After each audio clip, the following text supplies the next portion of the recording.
All right, we're back. So, as promised, I'm going to show you how this solution will run in the Amazon API. All right, so we're going to go ahead and clear this out. And then what we're going to do, we're going to go ahead and do a Terraform. I think I got to do a Terraform in it. I think I did switch to another workspace. First, I'm going to do a Terraform init first.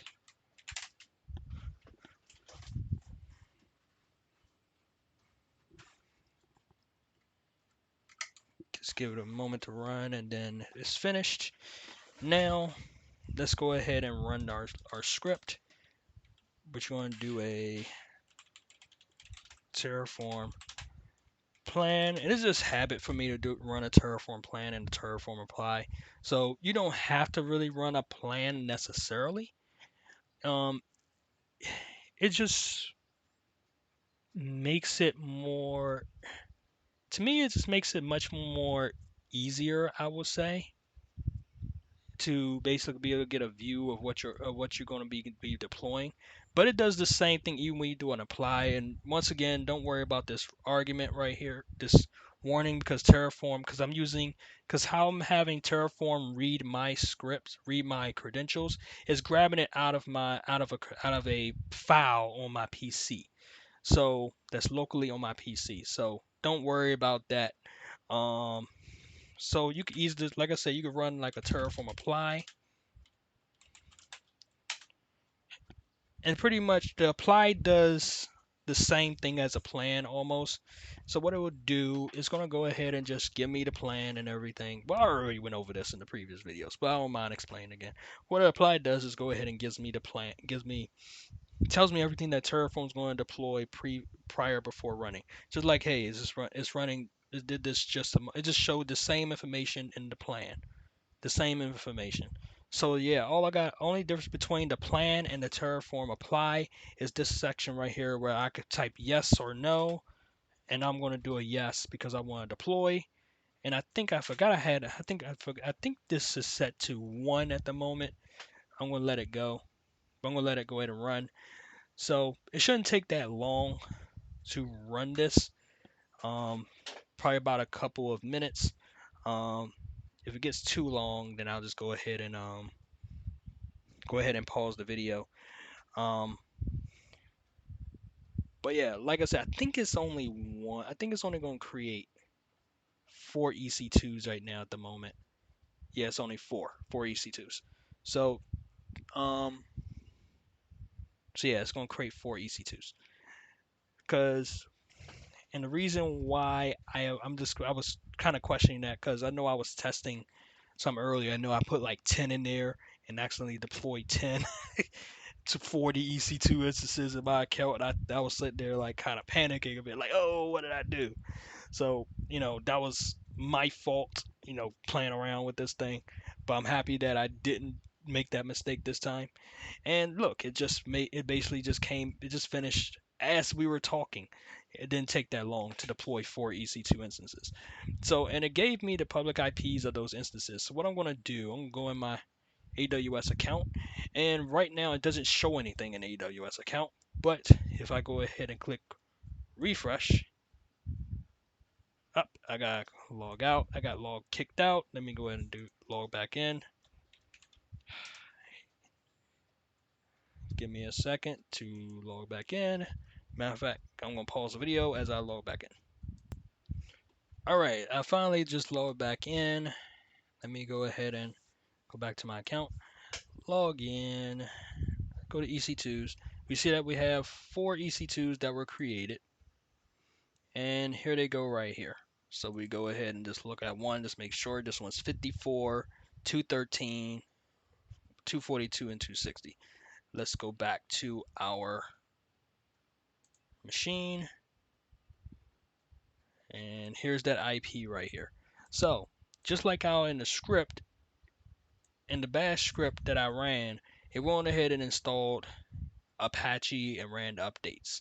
So let's go ahead and put this IP here, and it should deploy Apache real quick. So let me go ahead and pull that up.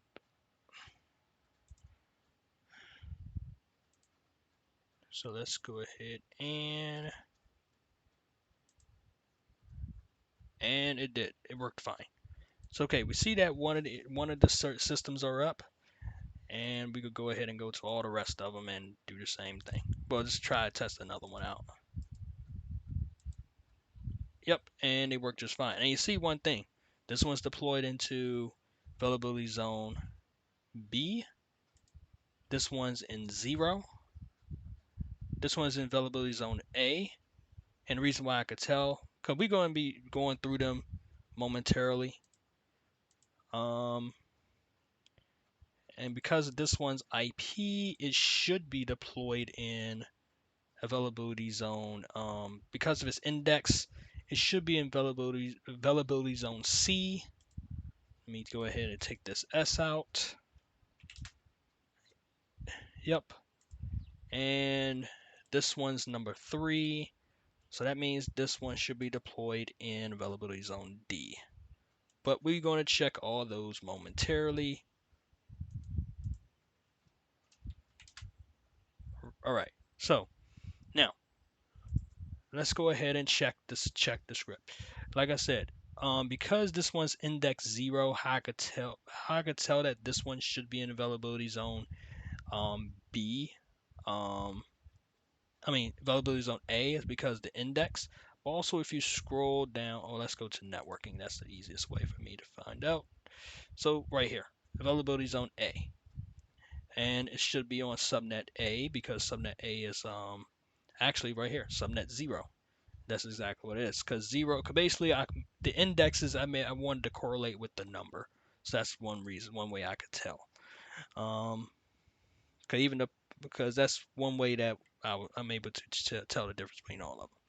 So it should be the same for all of them. So if I go to 1 here, it should be a 1. And this one should also be on B, which is it is. And this one should be in subnet 1, which is it is. So that's one way that's how I can really tell. But let's go and check the networking. Because we already checked, if you check 2 EC2 instances, we know that all of them are going to be the same way.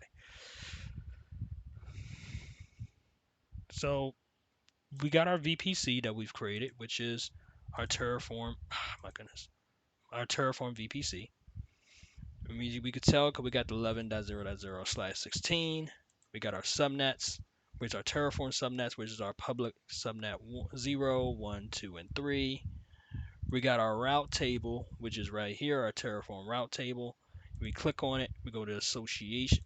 Actually, we go here to rules. We got our rule right here, and then we go to our associations. We have all our subnets 0 through 3, all associated to the right subnet, all associated with this route table. And also then, like I said, we got our